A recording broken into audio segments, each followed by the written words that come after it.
Sam Tonga-Priade, congratulations. You have been chosen as the official player of the match, but I'm sure that award could have gotten to any one of those guys playing red. How proud are you right now? Oh, look, it's mental. I can't believe it. Boys worked so hard for this.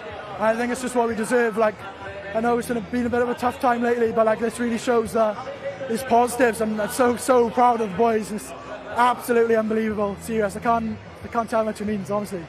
Under so much pressure for long periods in that game, but the character you showed was immense. That's going to set you in good stead for the future. Oh, look, it's credit to the boys. I think the momentum from last week helped, and I think this team's something special. I think all just a bunch of hard-working Welsh people, and I honestly just so proud of the boys over there. Unbelievable. Scotland up next, and an opportunity to build on this, another victory. This championship is up for grabs. Yeah, I think it is. It's all to play for, and I think, look, it'll be tough going up to the Scots, but look, we're really looking forward to it, and can't wait to celebrate with the boys tonight, to be honest. And you thoroughly deserve to as well. Congratulations, well done. Cheers. Always a pleasure.